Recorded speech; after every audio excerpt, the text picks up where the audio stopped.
একটা প্রশ্ন আছে, আবারও পাকিস্তানের জাহাজ বাংলাদেশে এসেছে, কি নিয়ে এসেছে? চিনি আর কি, আলু আর কি, ফেব্রিক্স, ওই গার্মেন্টসের কিছু ইনস্ট্রুমেন্ট, কাপড় কিনলে কাপড় তো আমাদের দেশে আছে। আচ্ছা, এর ব্রিটিশরা তো করে কত বছর শাসন করছে? 190। 100, পাকিস্তান কত 20 বছর হ্যান্ডেল মারছে তো করে, ক বছর? তো 190 বছরের যারা করলো, হেতা করলো ব্যবসা বাণিজ্য, হেতা দেশে ইউরোপ যাই বললে হাগল ভাড়া। তো পাকিস্তানের এরা করে 20 বছরের না নির্যাতন করছে, জুলুম করছে, তো এটা কমে না। এরকম লোক আঙ্গ বাণিজ্যিক রুট করলে অসুবিধা কি? কার সাথে পাকিস্তানের সাথে আমাদের বাণিজ্যিক এতদিন চুক্তি বন্ধ ছিল, লাল তালিকা রাখছে তা করে। আল্লাহ ডক্টর ইউনূসকে নেখায়াত দেখ, আজকেও তার জন্য দোয়া করছে, আল্লাহ এই মানুষটার জন্য একটা নতুন বাংলাদেশ নতুন রূপে এসেছে, আল্লাহ তাকে হায়াত দেন। প্রয়োজন আল্লাহ আমার হায়াতটা আমার প্রিয় কলিজাকে দিয়া দেন। বাণিজ্য চুক্তিটা এখন তারা আমাদের থেকে ওষুধ দিব, বাণিজ্য ঘাটতি দূরে যাব, লেভেল করিয়ে নেবে ইনশাআল্লাহ, আমিন কও। আর সরাসরি ফ্লাইট চালু হোক। আমাদের তো মন চায় আমরা যারা ভ্রমণ পিপাসু আমরা পাকিস্তান যাব, পাকিস্তান সরাসরি রুট না থাকি, 2000 কিলোমিটার দূর, আর যাওয়ার লাগে দুবাই ওই 9000 কিলোমিটার। কত বড় জুলুম দাদার সুবিধার জন্য। কার? ইনশাল্লাহ দাদারা। আমরা বলে তাদেরকে ছাড়া চলতে পারি না। আমাদের হযরতুল আল্লাহ পাকিস্তান ব্রাদার দিয়ে দিয়েছে আলু, যাই হোক না কেন, আলু আর চিনি, দেশের চিনি কল রেডি। এখন তারা আলু বেচতে পারে না, আলুর কেজি 3 টাকা। হযরতুল আল্লাহ পেঁয়াজের কেজি 2 টাকা। হসে কি করে? আমার হিন্দু ভাইয়েরা তো সেখানে কৃষক, আমার চাষিগুলারে মারিয়ে লেতেছে। আল্লাহ আমার হিন্দু চাষি ভাই মহাভারতের যারা আছে তাদেরকে রিজিক দেন আল্লাহ। চাষিদের তো কোনো দোষ নাই, রাজনৈতিক নির্যাতনে শুধু গদি রেখবার লাই এই দোনো দেশের মানুষগুলোর কষ্ট দেয়, ঠিক কিনা? ইলিশ মাছ দিয়েছে, আমি খুশি হয়েছি পার্সোনাল, খাক, সকলের কিসমতে আল্লাহ মাছ দিতেছে। পৃথিবীর 86 ভাগ ইলিশ মাছ আগে এই আর কাছে 2 কিলোমিটার ইয়েন্দি, ঠিক নি রে? কিন্তু 70 ইলিশ মাছের দোয়াই করি, আল্লাহ ইলিশ মাছ তোরা লাকসম দেশা দেশা। আল্লাহ তুই কিতা করবে, ইলিশ মাছকে আটকাইবে নি আল্লাহ? এই খোদার কালারে আমার ইলিশ মাছ খাওয়াইলো না, আমি ইলিশ মাছ আল্লাহ দোয়া করি, তারা ইলিশ দড়ি দড়ি খায়, আমরা খাওয়াই না। আল্লাহ আরে খাওয়াইবার তৌফিক দাও। তো এই 86 ভাগ ইলিশ একমাত্র বাংলাদেশে হয়, সারা পৃথিবীতে 14 ভাগ। এই জন্য মহাভারতের মানুষ খাওয়ার অধিকার রাখে, খাক, বাণিজ্যিক ভাবে খাচ্ছে তারা, অসুবিধা কি? তারা আমাদের প্রতিবেশী, কিন্তু কষ্ট লাগে আমরা নাকি তাদেরকে ছাড়া চলতে পারি না। এখন 7 রিংস 7 সিস্টার যদি আমরা লক করি, জয় বাংলা, ঠিক না? পৃথিবীর পূর্ব অংশ ডাইরেক্ট আমরা ব্লক করে দিতে পারি। আল্লাহ সে আনা কম ন, আল্লাহ সিবিআইএনের ভিত্তিতে 40 কোটি মুসলমান দিছে। আল্লাহ এই পৃথিবীর 224 রাষ্ট্রের জিজ্ঞান, আল্লাহ জানে তো এখানে একটা খেলা আছে। শাহজালাল ইয়েমেনি রহমতুল্লাহ আল্লাহ কলজার লগে উঠি রয়েছে, ইখতিয়ার উদ্দিন মোহাম্মদ বিন বখতিয়ার কলজি ক্ষতি রয়েছে, এখানে হুতি রয়েছে টুকুর করি কে নূর মোহাম্মদ নিজামপুরি রহমতুল্লাহ আলাই, ডাকাতে হুতি রয়েছে বাবা আদম শহীদ রহমতুল্লাহ আলাই, খান জাহান আলী, তিতুমির। এইভাবে আঙ্গ কলজাগুলা মাটির নিচে উপরে একামতে দিনের রতন্দ্র প্রহরীরা আসে, শহীদেরা আসে, সাইদি সাহ, নাজামি সাহ। এই শহীদের রক্তের এই কবরস্থানের দেশ কেউ নিতে পারবে না। এই দেশের দিকে যদি কেউ চোখ কান্দায়, তার চোখ আমরা উপরে ফেলবো। হতাশ কেন?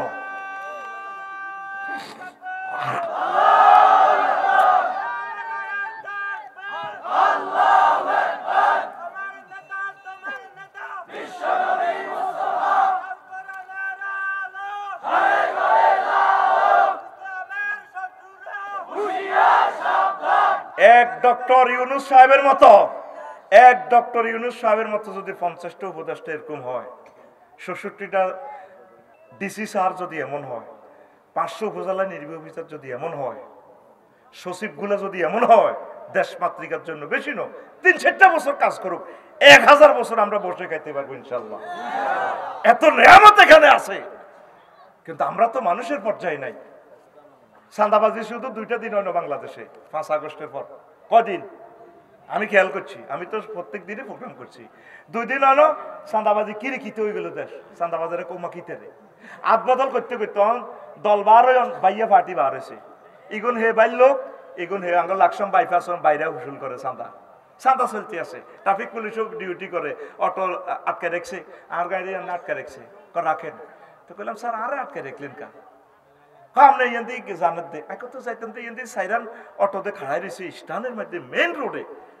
তার নেইটা কিতা হাতে তো একটা টাকা ট্যাক্স দিল না, হয়তো 40,000 টাকা তো ট্যাক্স লই যান, এটার বেতনটা আমনে হান। এইভাবে তো জনগণ দিতেছে, আপনার ফটটা আটকাইলেন কা? মাথে না। এইভাবে শুধু বাসি হুসেল দিতেছে, ওই সান্দা সিস্টেমে বাগর। এরে 1,000 অফিসার, এরে 1,000 নেতা যদি ডক্টর ইউনূসের মতো ওই রে আজীবন বই খেতে ইরবি দেশটাতে। আমিন কো। ইন্দোনেশিয়া যে বাসাতে আমি ছিলাম, ওরে মহিলা গাড়ি চালাই আইয়ে কইলাম কি এত সুন্দর গাড়ি কার? আর কাজের লোক হেতির। ওমা কাজের লোকের বুঝি গাড়ি? হয়তো একটা পর্যন্ত কাজ করবো দিনের, এরপরে গাড়ি লই যাইব। আর আঙ্গ অটো চালায় 18 টাকা 50 পয়সা একটা ইউনিট কারেন্টের খরচ। আর সেই অটোর বিদ্যুৎ হাতে 50 টাকা দিয়ে কিনি, আর 100 টাকা রোডও হালাই দেয়। এই 100 টাকা সরকার তারে ভর্তুকি দিয়ে দেখ না, বলে তুমি কলকারখানা কাজ করো, আমরা ফ্যামিলিকে দেখবো।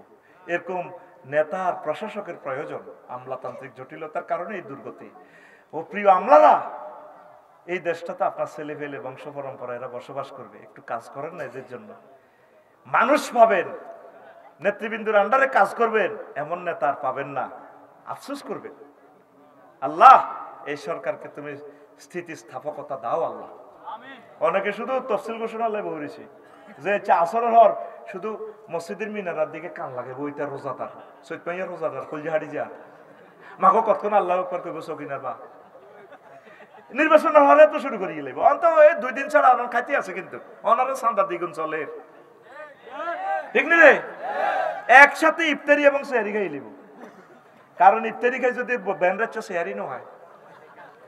এক তো খেলা এক, শুধু জার্সি পরিবর্তন, আর্জেন্টিনার ব্রাজিল। তারপর আল্লাহ হেদায়েত করো, এই হোলাগুন আল্লাহ দেশখান ঠিক করতে পারিয়েন না।